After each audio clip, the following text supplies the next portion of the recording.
Welcome to Conversations About Health with Isabel Natrins and Kirsty De Silva from System Reset, Heal with Food. Hi everyone, good morning. This morning we have Darryl Edwards joining us for our conversation about health. Welcome, Darryl. Hi. Hi. Darryl, you're an international speaker. This is what I've written down about you. You're an international speaker, you're a certified personal trainer, a nutritional therapist, and an award-winning author of 3 books. Your work's been published in all kinds of media, from men's fitness to women's health to top Santé, featured on the BBC in the UK and on ABC in Australia. Your latest venture, Darryl, which we're really excited to learn about, which we understand is actually launching today, is a new website and a whole new concept of primalplay.com, where you focus on fun, functional movements that can be adapted for all ages and abilities. So for me, that's great. I love that. You're a fellow Brit, Darryl, which we love too. You say exercise is boring. It should be challenging but fun. So with that, Darryl, how about... Yeah, tell us about you. Tell us a little bit more. Yeah, so I'll tell you a bit of a backstory. I used to work within investment banking as a technologist, and I had a career of almost 20 years within very long hours, very stressful, very well paid, very lucrative. It was a meritocracy. You worked hard, you were rewarded. And that was all well and good. I really enjoyed the type of work that I was doing, and I felt I was adding value, and I was rewarded for the work that I was doing. But the downsides were, because of the stress and the hours of basically, sometimes 16 to 18 hours a day of working within that environment. And that health check and the blood tests and my health status was just really, really poor. And so I was surprised to find out that I was pre-diabetic. I was hypertensive, suffering from high blood pressure. I had a really poor lipid profile, which meant liver disease, heart disease. And there were just these host of problems that I just couldn't believe would be happening to someone of my age, somebody in their 30s. It's like, well, this doesn't make any sense. And so when I asked my doctor, the doctor at the time, what I should do to rectify that, I was just given a cocktail of meds, a list of medications that would resolve my blood pressure and manage my blood glucose, and supplements on my iron deficiency, and everything to be started in the right place in terms of, well, this is your problem, here's a solution in terms of the meds. But the alarm bells for me were, what are the side effects and how long do I need to take these meds for? And of course, the answer was, as long as you have these conditions, which seems to be your life because you're getting older now. And secondly, the side effects were just too numerous to mention and just scared the life out of me. So I was kind of like, I don't want to take any meds, but I don't want the condition to get any worse. Sure. So the question, what else can I do? And I was told to try lifestyle change. The doctor didn't really have much of an idea, because as soon as I said, he said, what was your diet? Oh, my diet is, conventional healthy diet. I have red meat once in a blue moon. I'm having a low-fat diet. I eat plenty of whole grains, some dairy, low-fat dairy, etc., etc., etc. What about exercise? I go to the gym a few times a week. I'm a bit of a runner. I feel as if I'm really healthy, but what the results that you're presenting don't seem to suggest the case. So he was just like, oh, well, you're pretty much doing everything that I would recommend, so you're on your own. Yeah. So I started doing some research, pulled out of my shelf a year or so previously, called the Paleo diet by Lauren Cordain. Yeah. And there was just something that fascinated me about going back to basics, and that we are how we were designed to be, we developed or evolved or created, whatever your belief system is. It's like there's something about how our ancestors lived that made them healthy, and they were able to survive the harsh environment over millennia. and that resonated with me. And I was like, let me look at changing my diet, and let me look at how I should be thinking about movement and fitness. And after a few months, pretty much all of the issues that were presented during that testing phase, no longer pre-diabetic, I was no longer anemic, my blood pressure became optimized, and lots of other issues that I had also had been reversed, and I've maintained that ever since. So more than a decade, sort of years on now from that incident, although that issue, I've been able to maintain a healthy lifestyle without resorting to medication. That's fabulous. Brilliant. Yeah. It's absolutely on our page, because we firmly believe that food is your best medicine. It's not the only medicine, but it is the best medicine. And we try very hard with our clients to help them with using food as a supplement. And even some of the demonized foods, actually, if used judiciously, can help health rather than hinder it. Do you not think? Yeah, absolutely. Yeah. But I'm keen to know more about, obviously you're known as the Fitness Explorer, and you've got this Primal Play concept methodology, I guess, really, which is totally different to what a lot of other people are out there doing when they are exercising. Like you say, normally people go running, they go to the gym, fairly, in a fairly structured way. So tell us about Primal Play. Just looking at changing my diet and my lifestyle, fitness became a huge part of that, because one of the things that our ancestors did was move to live. They had to hunt for their food, hunt and gather their food. They had to build shelter. They had themselves from predators. So movement was part and parcel of their day. And as much as food is medicine, and as healthful as food is, I believe movement plays just as much of a part. The primary reason being that hunt and gather your food, if you didn't have movement capability, you would starve, you would die. I mean, it was simple as that. We didn't have access to the internet and local supermarkets to forage for our food. we had to very judiciously and very difficult at times to be able to access our sources of food. So for me, there was no justification necessary. It was like, this makes sense. I have much emphasis into movement and fitness as I do with my nutrition. And so I started off by looking for fitness that was of a general nature. I wanted to be a jack of all trades and a master of none. And at that time, CrossFit for me was what I focused on. And I went to the gym, and I started lifting weights, and I started doing, high intensity interval training and doing work that was manipulating my body weight. And it was just, the difference in my fitness levels was just incredible. And again, I had a remarkable transformation from a really weak guy to someone who was actually felt fairly confident about their physical capability. And the downside for me, I suppose, is the fact that I came from a very competitive environment within banking, and then I started working out in a very competitive environment, and I would only be satisfied if I was top of the leaderboard, and that's all that mattered. And if I wasn't successful, that would put a bit of a downer on the work that I was doing.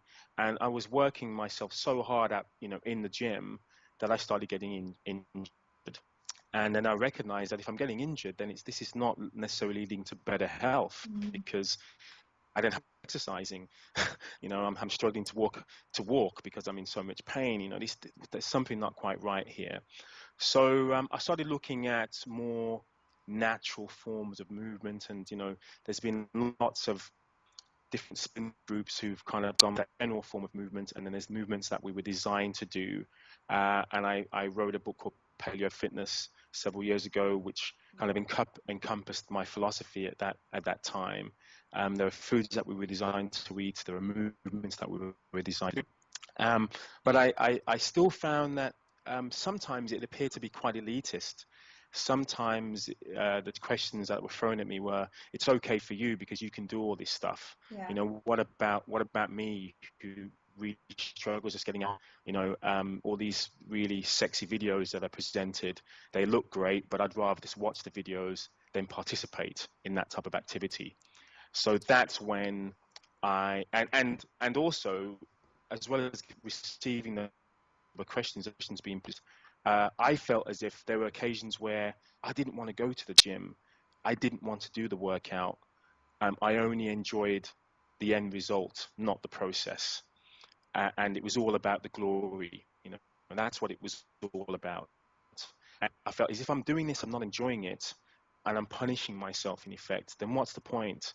And it's the same with food. If I felt as if I was punishing myself by making the choices that I'm doing now with food, what's the point? Because that's not a healthy trait to have. So yeah, I started to kind of almost hate exercise and hate the whole concept of fitness and what it means to the world, and how, you look at personal trainers and they have to show their 8-pack abs and their huge guns, or be ultra lean to show how effective their exercise regimen is.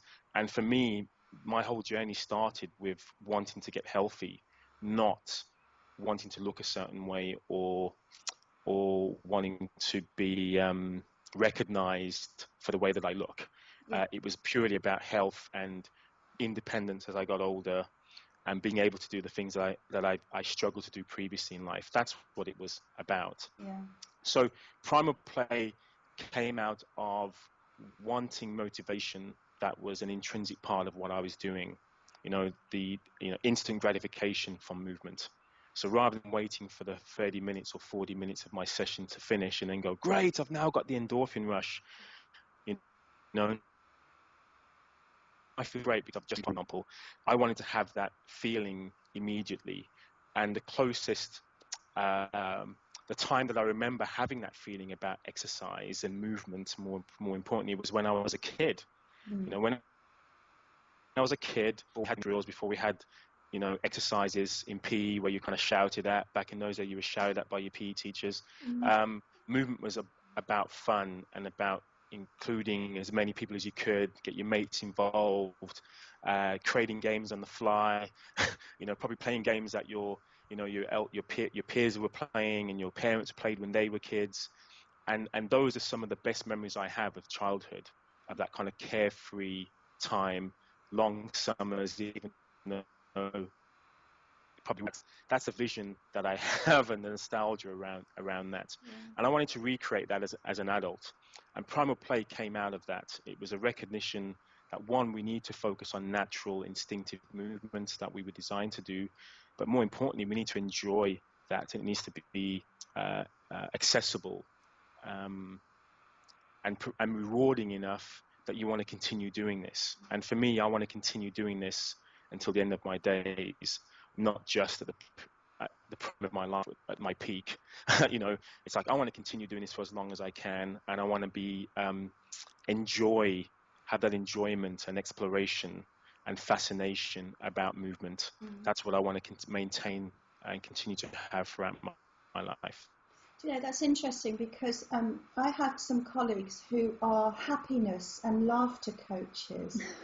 And it just strikes me the similarities between what they do, but not necessarily on a physical level, but psychologically. Their standpoint is that as we grow up, we're socialised out of our inner child and our ability to have fun spontaneously.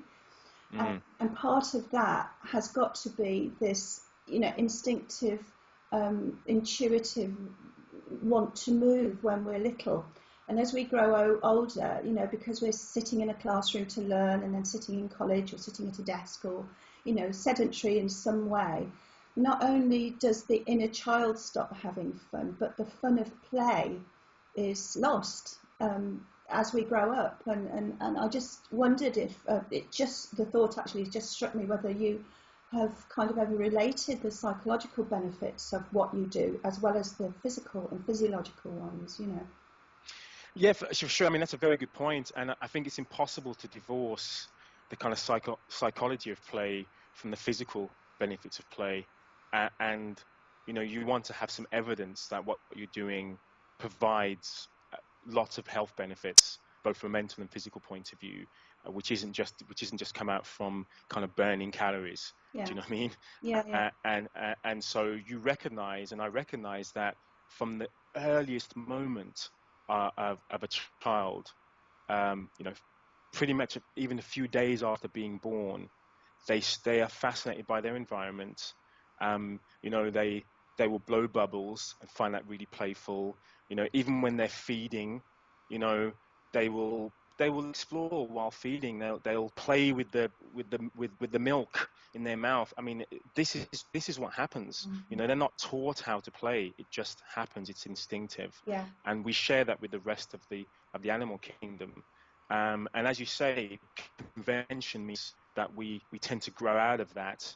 But I don't believe it's because we grow out of it as we age. I believe it's society. Yeah. That has that sort of pressure on us, and even parents. I mean, I often think about parents. We can't wait for those milestones in a child's development. Sitting up, crawling, rolling over, being able to walk, being able to crawl, et cetera, et cetera, et cetera. But as soon as we get past that milestone, we then say, okay, let's my child's starting to roll over now, and let's put cushions on either side because we don't want them to roll anymore, because they may fall off the bed. Yeah. They may fall, so we don't want that to happen. Okay, I can't leave them, unattended in the room because we don't know where they're going to go. So I've got to keep an eye on them. Got to keep them restrained. Got to put them in a high chair. We've got to, after a while, when they become a toddler, and then we keep telling them, sit down, stay still, don't go anywhere, don't move. And so we encourage exploration when we say that it's part of their development. And they're probably at their peak of exploration with that movement pattern. We go, that's enough now, because it's just too much for me to deal with. And so by the time they become, 4 or 5, and say everything becomes really structured, even movement becomes structured within PE, then they start losing that ability. And I think the ability isn't just a physical one, because the development of the brain, significant part of that is based on movement and movement patterns. Definitely, and so, that's what makes humans as a significant species, because we movement, we have these abilities. We're not really amazing at any one particular in one particular area when it comes to movement. We can't jump very far, we can't run as fast as the fastest mammals, we can't swim as well as we can't master any particular species in one area, but we do have this jack of all trade ability, this generalist movement capacity that no other mammals have. And so I believe most of our education, kind of the neck up, really. That's what matters. The brain is what matters.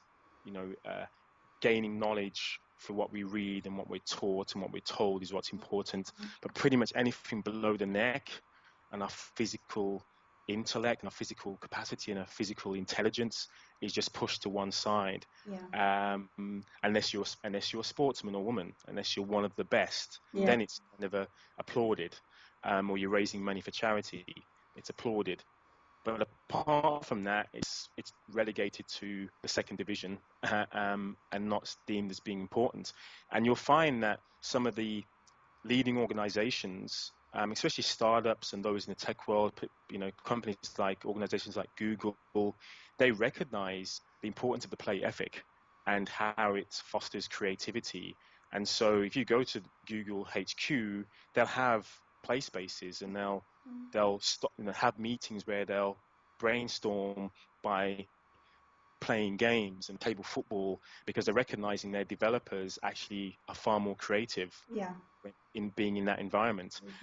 And some of the better schools, arguably, are the ones that don't create all of this structure and don't follow rules and regulations. The Steiner schools, the Montessori schools, for example, they have remarkable results academically, even though you would argue that there's just all this kind of free form aspect of their curriculum. but they still perform extremely well, and they develop emotional intelligence as children, and they have really great social interaction skills, and all of that I believe you learn through play. Yes, you know absolutely. So that's a very good description of sort of as children how we play. I guess for people that have not come across this concept before, what does it look like when adults play? What do you have them doing? You have workshops, don't you? So Yeah, I have workshops, or I prefer to call them play shops, actually. okay, Because yeah. yeah, and for most people, it is really strange, because you kind of, as soon as you say play or mention play, people believe it's going to be dumbed down. It's just going to be about having fun. So it's not going to be very effective. You're just going to be rolling around laughing. And so, I could have in my session us walk to the top of a hill and roll down the hill and have a lot of fun doing so. And it was something that I did as a child. It's lots of fun, but it's not necessarily going to be benefit from the levels of fitness and conditioning and our health from a physical point of view. We do need, exercise is kind of a supplement, a substitute, I should say, for the lack of physical activity that's part of our day-to-day life. So we have to add exercise in some form over and above our day-to-day physical activity. It's necessary, it's essential, because we just don't do what we would have done even 2 generations ago. So to do is to ensure that primal play is fun, but it's also challenging as well as engaging. So I might take a game from childhood like tag, for example, and modify it in a way that it's kind of more appropriate for adults to play, but the enjoyment and engagement is just as high. So pretty much most of my activities, within a second or two of people playing, they're laughing and joking, even though they're really, they're getting out of breath and their heart's racing, and it's very intensely. They can't believe that they're having so much fun, and it's a distraction almost from what their bodies is the kind of physical short-term stress that that is undertaken. How hard it is, yeah. So we do need that. We do need those physical stressors in order to develop our strength and conditioning. There are no shortcuts to that. The only way to improve our fitness requires that. It's just how we implement the approach. And so Primal Play is about implementing that approach, but using fun and engaging ways of doing so. And so what I believe to be important from fitness still applies to Primal Play. We should be a wide array of movement capacities and skills, whether it's strength and power and stamina and speed, through to things like agility and balance and coordination, and learning how to interact with other humans, and being aware of fears. All of those, there's so many parameters when it comes to fitness that I believe we're just not aware of now, because we only focus on 1 or 2 of those. Like, okay, I'm going to focus on running and my cardiovascular capability. That's kind of it, and then I'll really fit. I can't, I remember actually I had an interview recently with a Team GB cyclist. He won a gold medal at the last Olympics in 2012. Philip Hines, or he's German, so he was always yes, he was German born, but now in Team GB. So I'm never quite sure how to pronounce his surname. But he was telling me about his training, and he does team sprints. So he does a couple of hundred, 250 meters on the bike. And he said he's so conditioned. I asked him about his level of fitness, and he said he's so conditioned around sprinting that even walking for him is detrimental. Oh, really? He'll get, yeah. He says, you'll be surprised how unfit I am in so many other areas, because for him, everything is about generating power in that 15-second window. That's it. Anything else is an excess. Anything else is redundant. And so it was remarkable. So he says if he goes for a mile walk, he's not doing too well. Yeah. He'll get out of breath. Hardly functional then, Darryl. Exactly. Functional for riding a bike at speed for 200 meters and winning gold. That's his, but not necessarily for living. Yes, not necessarily for day-to-day function. And of course, he's making a sacrifice now for the rewards of winning at the Olympics. But it was great to have that validation as to what comes from specificity when it comes to training. You are what you train for. Absolutely, So I've got a question then. Obviously, I can see how people going to your play shops would have a lot of fun and then start to realise that that actually can make them enjoy exercise in that format. But how do you motivate people to kind of then make it become a regular thing in their everyday life? I think part of that scenario is being with other people. So do you encourage that as an ongoing thing, so people will get together and play games, basically?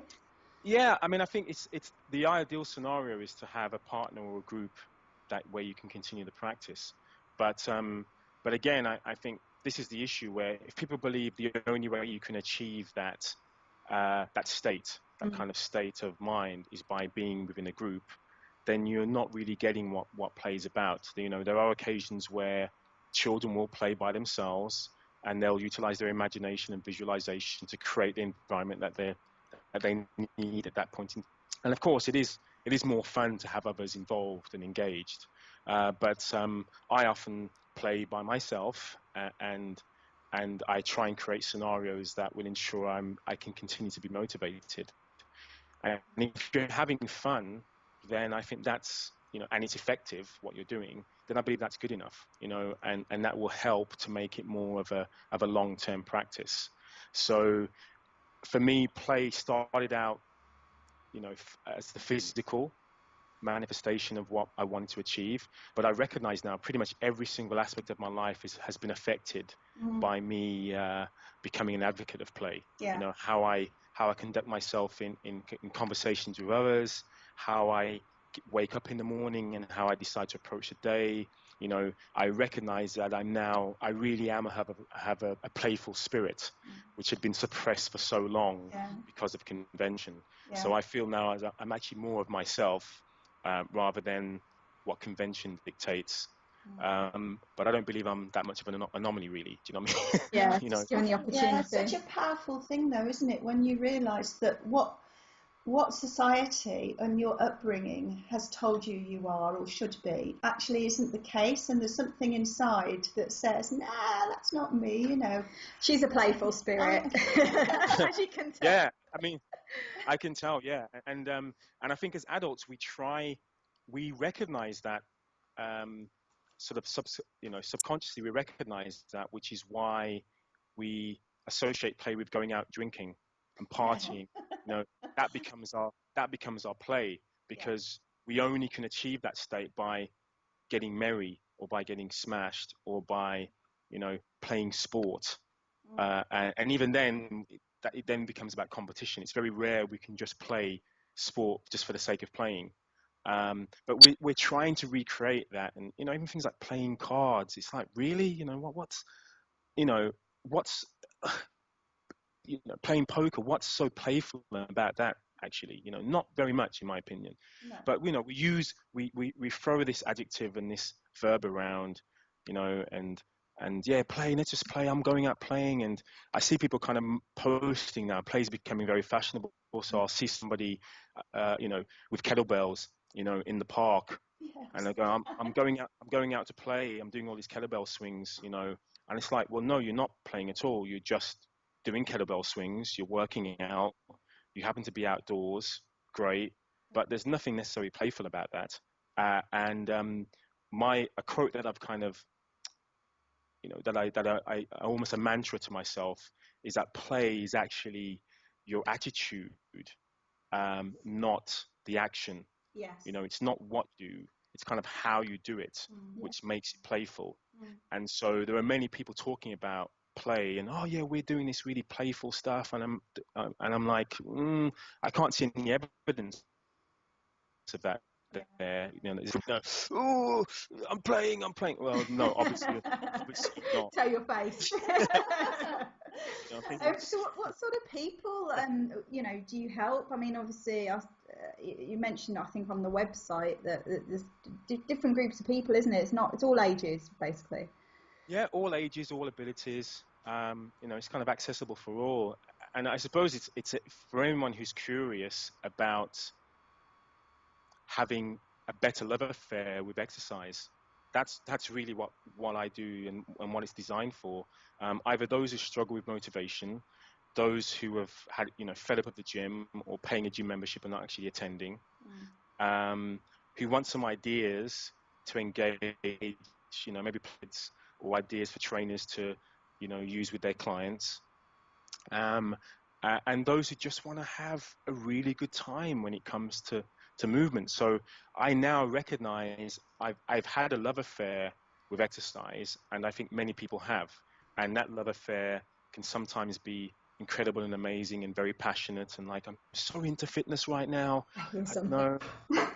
I've signed up to the gym and I just can't wait to do another workout. I can't wait to see my my fitness session again. And then we break up, we fall out of love, and we hate fitness with a passion.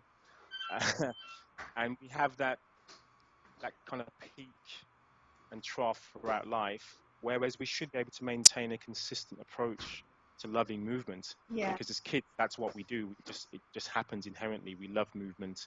We love engaging with movement. And adults should have exactly the same experience. We should reclaim that as adults. And so even the question around what can we do about as adults to in order to play, it's like, just reference what you did as kids, see what your kids are doing. If you have children, see what your kids are doing now, and use that as your template. And if you want some of the ideas and the concepts and the sort of structure around how you can develop that, then Primal Play that's what Primal Play is for, is to enable people to go, actually, there is a better way, there is an alternative way. You don't have to be in a gym or even outdoors. Again, everyone's now talking about, you got to get outside, It's like, yeah, great. If you have that environment, fantastic. But what if you don't? What if you live in a tower block and you don't have access to outdoor space? I'm very playful now, even going from one room to the next sometimes. I'll crawl from one room to the next. I'll try and kind of as much movement as possible. Yeah, I don't. Wish. I wish. But I try. It's a bit easier when you're by yourself, obviously. But yeah, I try and kind of just explore my environment and interact with my environment in a different way. And again, kids do that all the time. They see things from their vantage point, their eye level. And it's amazing what you find when you're crawling in your own home. It's like, oh, what the hell? I have an 18-month-old son, so yeah, he gets into all sorts of trouble. That's really interesting. Just briefly, I remember reading an account of an experiment that was done some while ago with a bunch of footballers, really, really fit guys, top of their game. And they were asked to mimic. They were put into a room with a bunch of crawling babies. And they were asked to mimic everything that the babies did. And within about 2 minutes, they were absolutely total, the guys. And the babies kept on and on and on and on. But these really fit guys couldn't keep up with, because they're just not used, their body's not used to that kind of movement. So it does tell you how much we lose in not just in in energy, actually, not just in the playfulness of it all, but actually in the physiological function of not being able to do those kinds of things that we were kind of evolved to do, I suppose.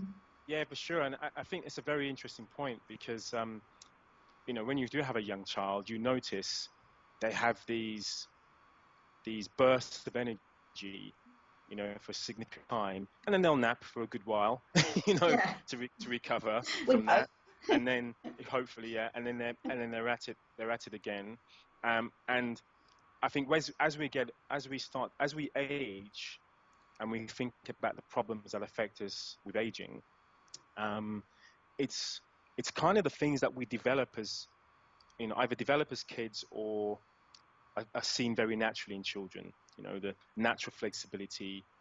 I saw I was balance walking on a railing in my local park, and there was a young girl of maybe she was probably 18 months, to 2 years old, and she was dead, hanging on this railing, 10, 20 seconds and just kind of swinging. And I was like, so many adults would struggle to do that. And there's this young girl, fearless, it's only probably, I don't know, 6 inches to a foot off the ground, of her to fall or to drop. But she was just like swinging away and holding on. And I was just like, look, just think about her strength to power ratio, how significant that is. Do you know what I mean? She's supporting her entire body weight, and she doesn't have the musculature that adults have. She doesn't have the strength that adults do, but yet she's able to do that. And I was just hoping, I hope you let her continue to do that. I think there were so many solutions for anti-aging that come from really good, healthful movement, and it's something that isn't really discussed or allowed to be part and parcel of the discussions around what we can do to improve aging. Hormone therapy or the type of care that's necessary as we age, rather than going, do you know what, if you just use it or lose it, basically. Absolutely. In fact, that's the title of one of our articles on movement, because we very much, though we our focus is I guess a little bit on food with the guys that we work with, we tell them plain, you cannot do this with food. You cannot get healthy. You can't win back your energy and your vitality just by changing your diet.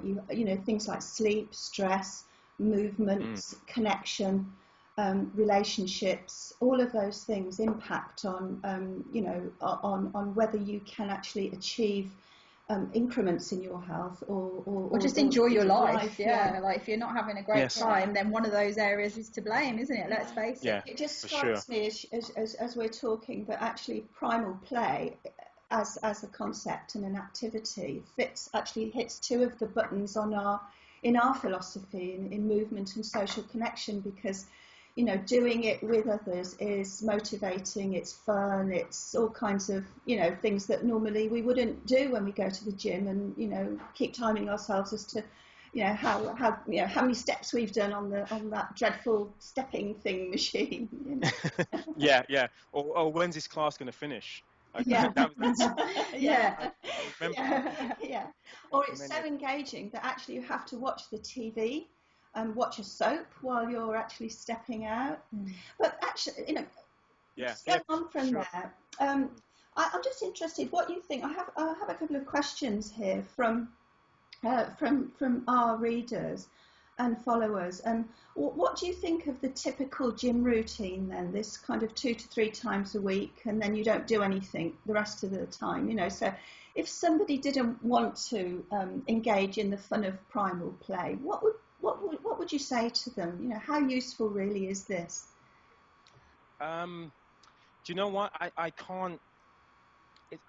It's not really my job to kind of knock any fitness paradigm or a program that somebody chooses to follow, because for most people they just need to do something. They just need to not be sedentary.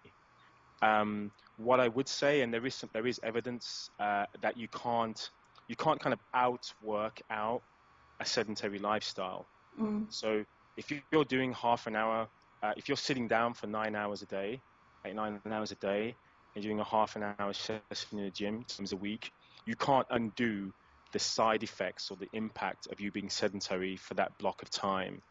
And so in general, people need to find more movement minutes within their day and intersperse that throughout their day in a block of 30 minutes. That's what I would recommend. So whatever program you wish to follow, I would say make sure it covers as many bases as possible. So not just aerobic and cardio work, but strength, for instance, work, flexibility and mobility work, coordination and agility and balance. I think all of those areas need to be worked on. If you can do it in a social environment, social setting, I think that there's definitely benefits in doing that. But most of that 2 to 3 times a week, following a set program, training upper body one day, lower body the next, core on the third day, that in itself I don't believe offers much benefit from a movement point of view. That's usually about aesthetics, Yeah, not yeah. movement So capability. would you integrate those different, would you save a day for, or a session, or, whether it's an attempt at primal play on your own, or whether it's, trying to do something a bit different in the gym? Would you concentrate on cardiovascular one session and doing strength another session, and or would, because it feels like it needs all to be integrated to me. Yeah, I mean, I would say the best. I personally, I don't have a formal training regimen anymore for myself. What I do is I look at opportunities to move. If I'm at home, spending a lot of time at home, I will try and do as much movement as possible at home, whether it's doing some crawls or some squats, kind of, whatever it takes for me to just get some stuff done at home, I will do so. I'll actually use a dustpan and brush rather than using the Hoover. That's the sort of stuff that I will do, because I'm going to be bending down. I can lift the armchair up and sweep. Just mimicking those movement patterns, I feel is far more functional and beneficial. And trust me, you do a day's housework without using the devices, you feel it. Do you know what I mean? I mean, doesn't matter how fit you are, you feel as if you've done a hard day's work. So I just feel that for anyone, they've just got to try and get more minutes per day, every single day as possible. It doesn't have to be just what you do within a gym session. It should be what you do outside the gym as well. So I, it's not for me to tell people to do strength one day, cardio the next. I think we've got to do pretty much everything every single day. Makes sense, doesn't it? Yeah, it does. Yeah. And it might, so strength might be, strength might be me picking up my partner. That might be my strength work done for the day. It might be pushing my car. It might be it might be carrying my shopping home rather than me using the car. Do you know what I mean? That may be actually utilizing my strength capability and working on that, with my arms getting tired as I'm carrying bags. I mean, it doesn't sound like as if it's doing very much, but the cumulative effect of that is what's important. If you did that for 5 minutes, 10 minutes every day of carrying really heavy shopping bags home, imagine that compound effect over a year.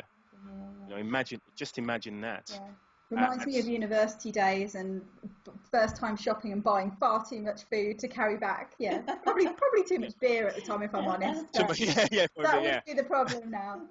And setting the bags down every 10 meters. Totally. I'm actually curious, actually, that we touched a little bit on why, I guess from an athlete point of view, some of those approaches, they're performance-based, they're not necessarily health-based.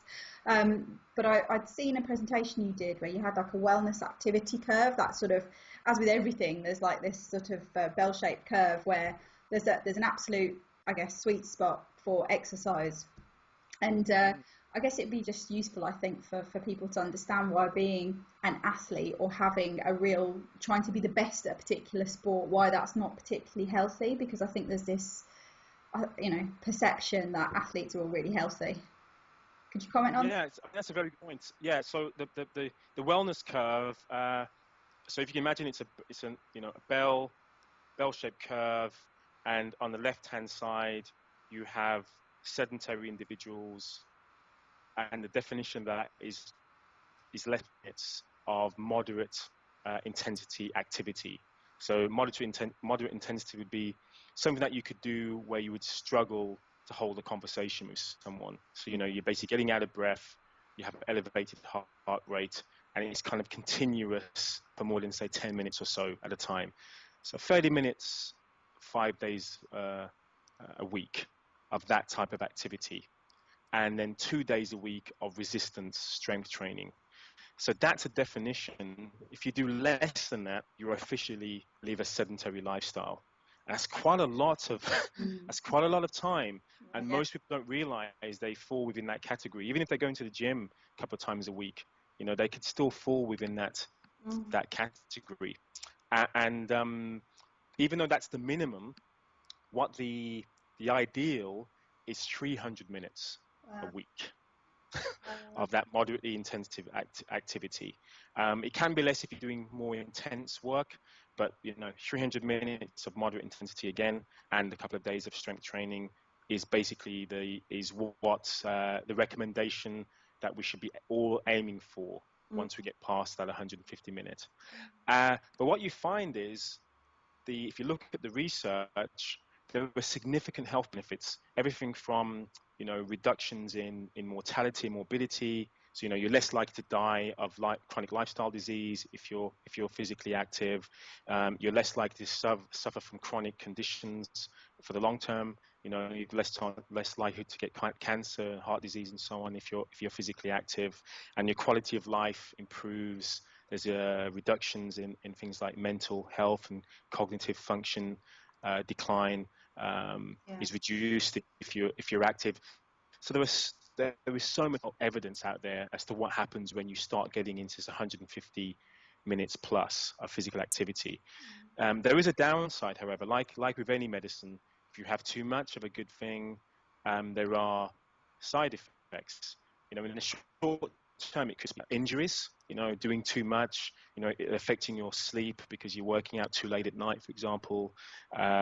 It could be the fact that it becomes almost an addiction. Yeah. So you place the priority on exercise over anything else, and you have things like orthorexia that comes from that.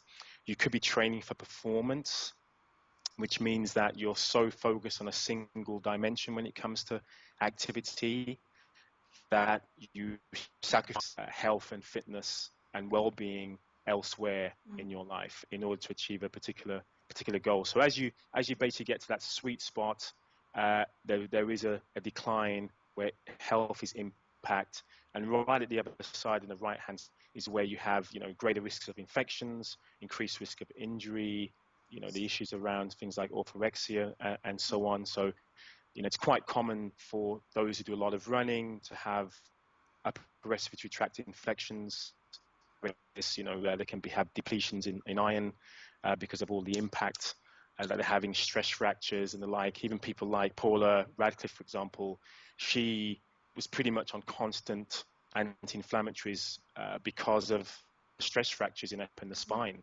So, a lot of these athletes are in a lot of pain just so they can continue to perform. So it isn't, we do see the outcome and the results of them being on the podium and go, oh my goodness, they're just but they've sacrificed a lot, and they aren't necessarily as healthy as it appears on the outside.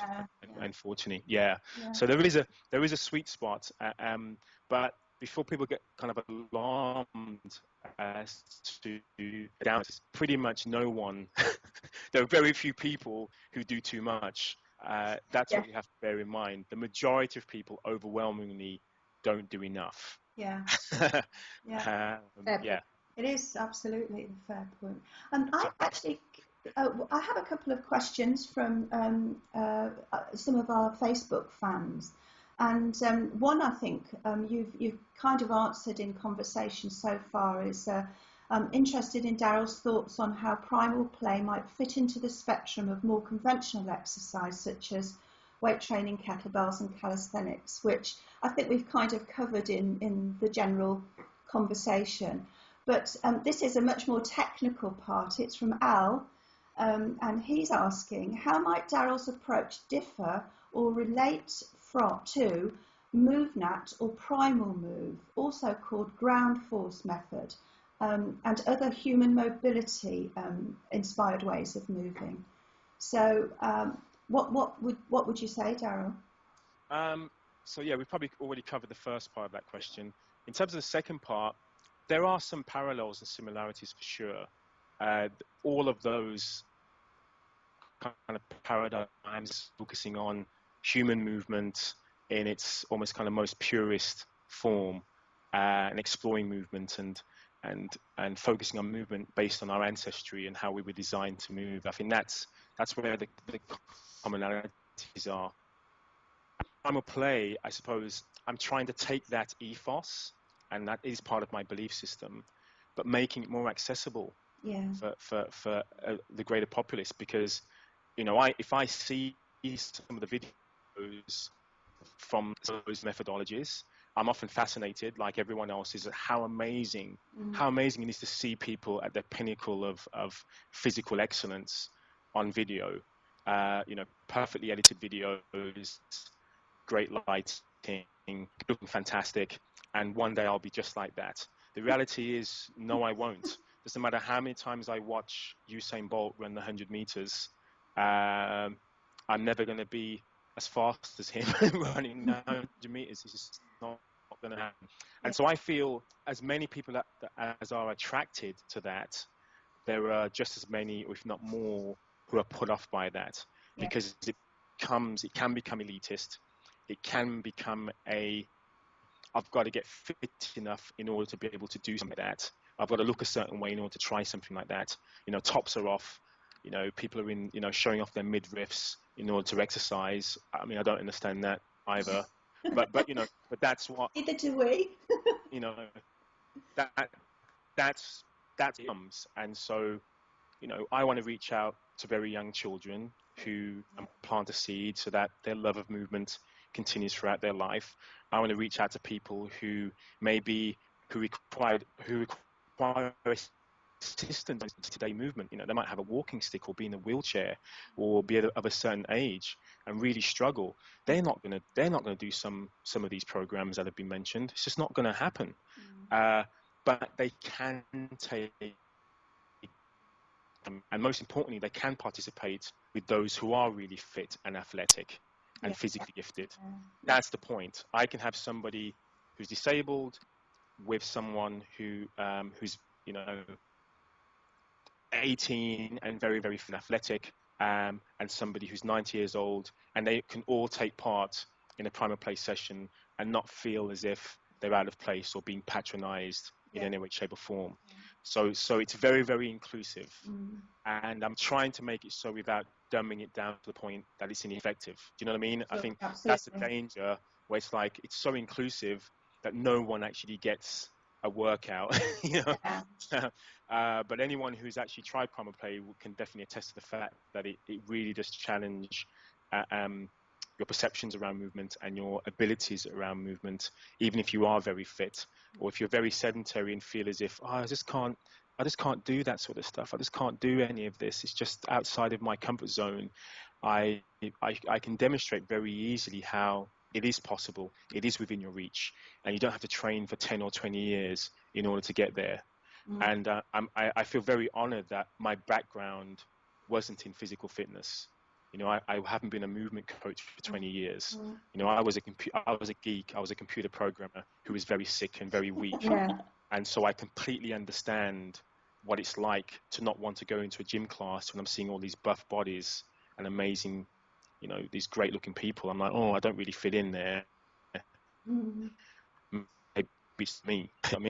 So this is what Primal Play is about, and this is what I feel is different to some of those movement methodologies. Hopefully that's answered. Yeah, absolutely. Yeah. So you've actually given such a really motivational description of what you do. I really, really hope that when this goes live and like global, that so many people will benefit, and that kids will start to grow up with it, because I think that this kind of thing. I hope so. And the kind of a cross-generational aspect of it, I just think is brilliant, because that's how societies were meant to be.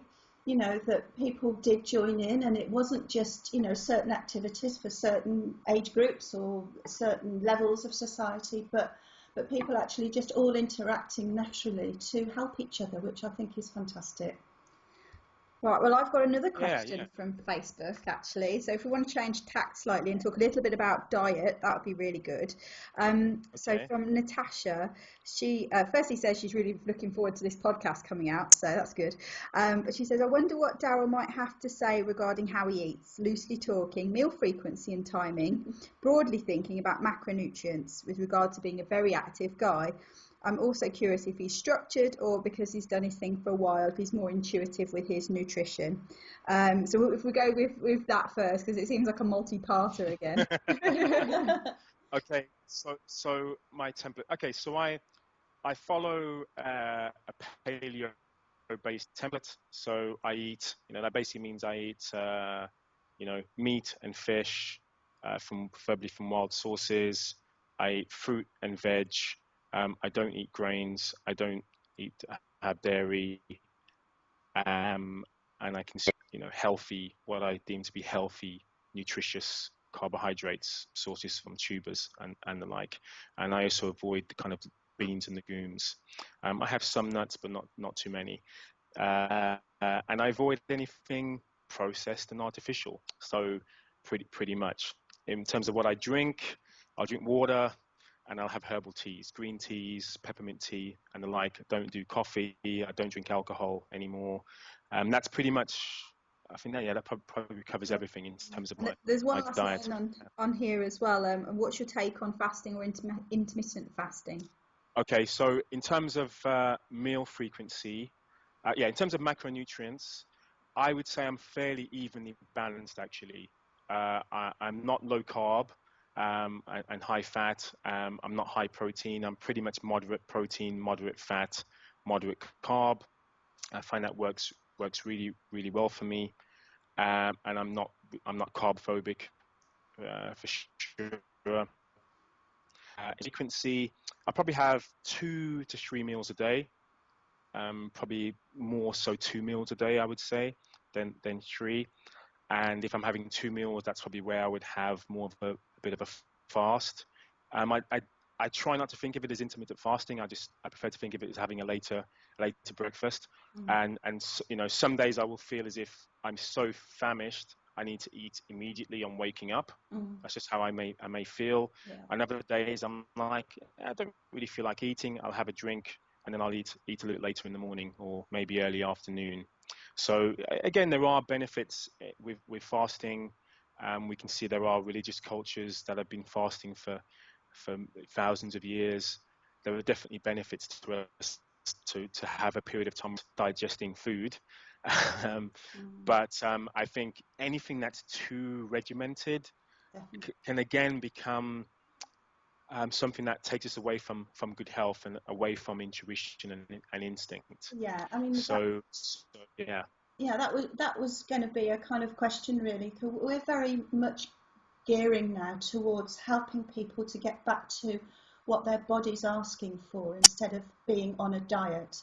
Because many of the people that we work with are looking for weight loss, but predominantly they're just looking to get energy back and health back and vitality, and their get up and go's got up and gone, and where it's gone, and please help me get it back. And very often this is linked to an illness or a condition of some kind. But this whole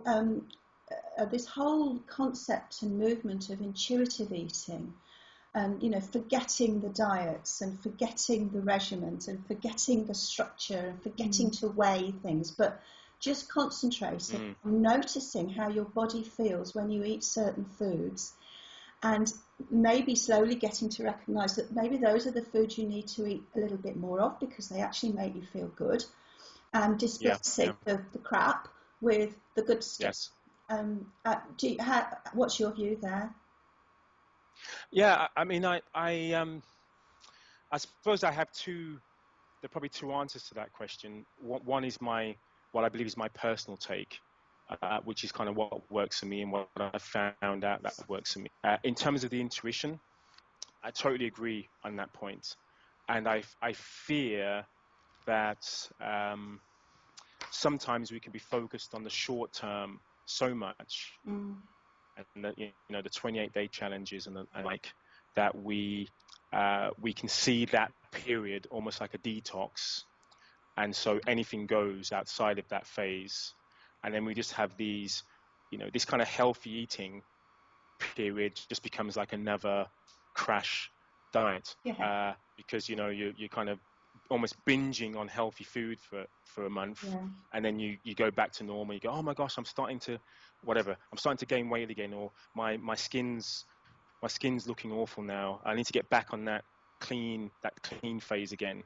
Whereas we'd be far better off just having something that's more sustainable and maintainable, maybe not necessarily as strict, but something you can maintain again for life, and you can achieve and realize most of the health benefits that you would have achieved just through that strict 28, 30-day period anyway. So, intuition comes down to even things like, I remember being a kid and my stomach rumbling and being really hungry. And my parents saying no, then I wouldn't have had the money to go and buy snacks for myself. So you go, Mom, can I have something to eat? And she'd say, no, you're going to have your dinner in a couple of hours, or whatever period of time it was. And that was kind of the norm. You had these periods of not eating for several hours in a day, whereas nowadays we're just so used to instant gratification. It's like, I'm hungry, I'm going to eat. I'm hungry, I'm going to eat. And so we're eating, all day, and eating stuff that isn't helpful. Whereas if we just went back even a generation ago, I feel if we went back to 25, 30, 40 years ago, the patterns of eating that existed then, we'd be healthier as a result. Yeah. So I think that's part of intuition and what makes sense, rather than just trying to chase the latest and greatest when it comes to, and the perfect diet. Yeah, exactly.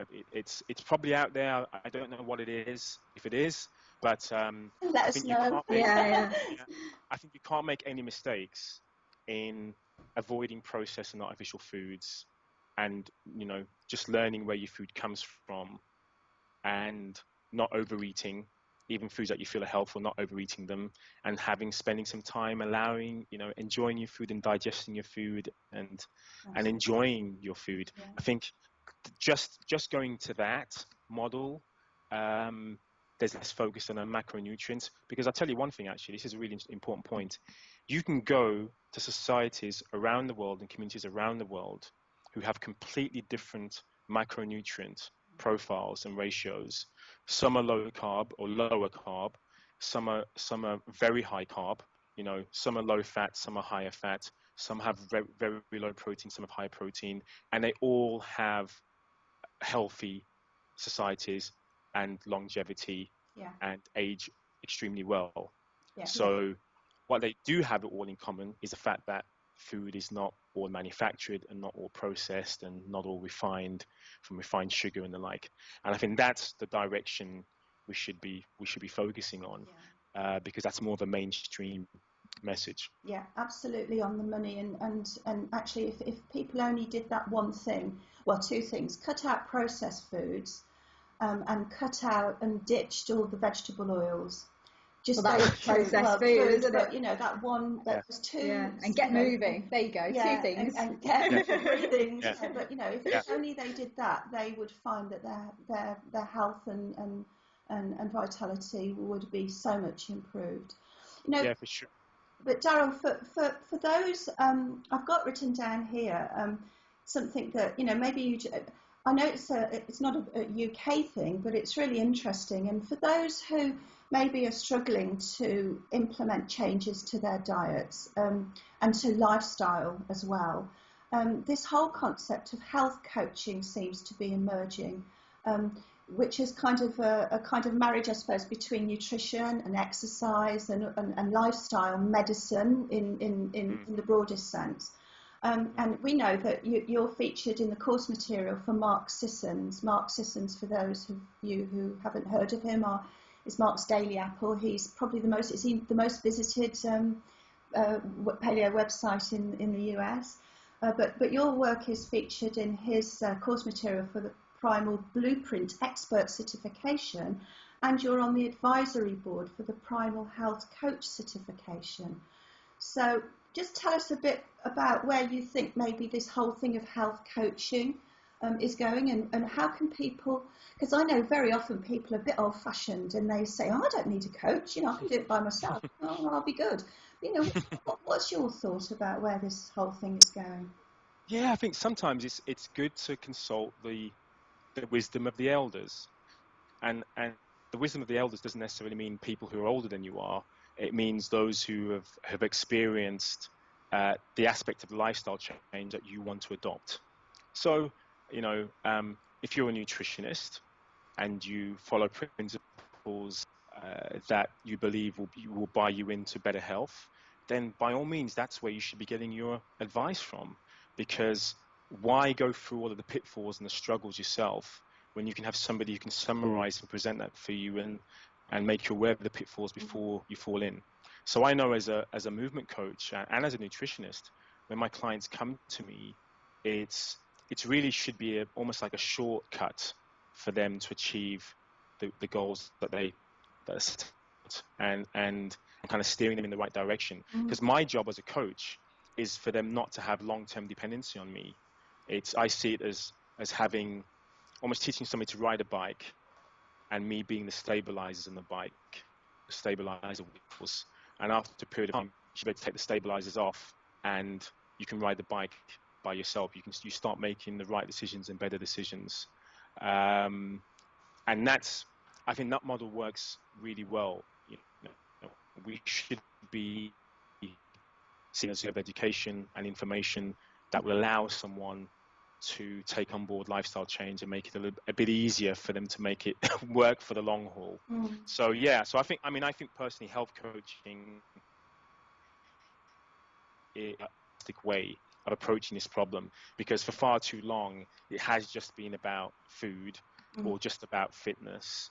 And then there are all these other areas, gray areas that people go, I've heard about sleep's really important. What do I do about, how do I manage my stress? Do I need to do mindfulness? Do I need to meditate? What do I do about stress?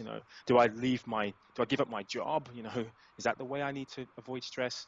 So, what about toxicity in the home and the cosmetics I'm using? There were just so many questions around living a healthier lifestyle that hopefully someone like a health coach can provide guidance in all of those areas. Because food, even for myself, when I started out on this journey, movement was definitely the gateway, living the paleo lifestyle. But now, I've had to learn about, there was a light bulb moment where you go, this is amazing. I'm eating this really good food and I'm exercising now and I feel much better. But I'm concerned that the products I'm using in the home, what are they doing to me? So then you do some research about that and you find, I've got to avoid these. Look at the labels. I've got to avoid these products because they're toxic. Okay, right. That's sorted out now. But I'm concerned now about drinking out of, what about plastics? Is that a problem? Oil-based? Is that an issue? Okay, let me research on that. And then, before you know it, you just get bombarded with information. And exactly. And if you're not necessarily going in the right direction, one, it's a bit of a minefield, but secondly, why not just go to someone who has the foundation and the ethos and the philosophy that you already buy into, who can kind of give you that up front and say, right, this is what we're going to be working with, and this is what this is what you're going to be getting out at the end of it. So I to kind of answer, summarize the question, I think it's a good thing that we do have health coaches. I think it's amazing that we have health coaches now around the primal, paleo, ancestral lifestyle. And I think it's great that it isn't just about food and fitness. People are now starting to explore the outer reaches of living a holistic lifestyle.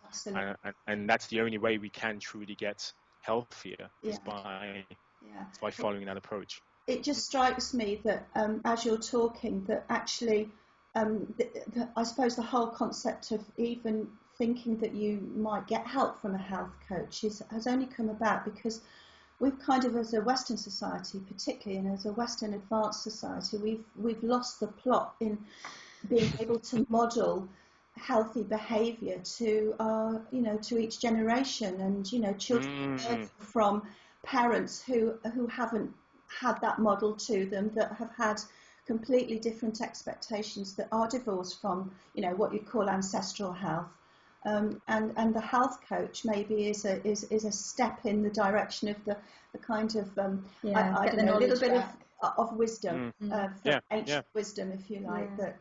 For sure. Well, totally agree. We've probably been speaking for about an hour now, so I guess the last thing then really, Darryl, is for you to tell people a little bit more about what you're working on currently and where they can find you. Okay, so probably the biggest project is primalplay.com. which probably will be live by the time you get to hear this podcast. And that's going to be like a one-stop shop for everything to do with Primal Play, and it's an exciting future in terms of development of that website. I recently launched a book which is called 7-Day Introduction to Paleo Fitness, which is just almost like a quick immersion into learning a little bit more of moving naturally and giving you some ideas of how you can enjoy that within a 7-day period, and hopefully something that you'd want to continue. And that's available at intro to paleofitness.com. And Amazon. I suppose going forward, pardon? And on Amazon, because I've downloaded it already. I'm going to give it a go. It's Amazon and iBooks and all the other good and bad bookstores, I suppose. We'll be listing all of those in the show notes where people can reach your work. So we'll put all of those in the notes. Yeah. Okay, great. And I suppose I should mention, as we've been talking on about lifestyle, I do have a healthy lifestyle book or encyclopedia called Paleo from A to Z, which I've kind of summarized a lot of the questions I've had over the years, tackling some of those, or what's safe within a cosmetic or not, how much vitamin D do we need, and how do we get it, outdoors in the UK sunshine, or not, as the case may be in the UK's weather. But all the kind of things that we ask or we don't understand on blogs and podcasts in a plain English way, cross-referenced from A to Z. So that's Paleo from me. And I suppose going forward in the longer term, I'm looking to make Primal Play, a community and a movement. A movement in terms of getting people to collaborate around encouraging people playful and to enjoy movement and have a great time with movement. And one of the things that I'm kind of excited about is one, I spoke at Harvard Medical School a couple of months ago. And introducing doctors and clinicians to this approach, and they've invited me back again in December of this year. But also I'm going to be doing some work with some pilot work with a school in West London, and there's probably going to be a way of having Primal Play where Primal Play will become part of the curriculum. So that's something I'm really excited about. I'm not, still at the very early stages there, but hopefully that's something that will happen in the very near future, and there'll be a chance for this to spread and become more widespread and commonplace. Brilliant. That sounds just fantastic. Yeah, amazing. Well, we look forward to seeing all that come to life, and obviously Primal Play, like you say, hopefully will be up by the time this comes out, and everyone can check it out. So thanks very much for your time, Darryl, and we look forward to speaking to you again in the future. You're welcome. Thanks so much, Isabel. Darryl. It's been great. It's been great to catch up, and all the very best with the launch of the website today. Thank you very much. Take care. Have a good day. You too. Bye.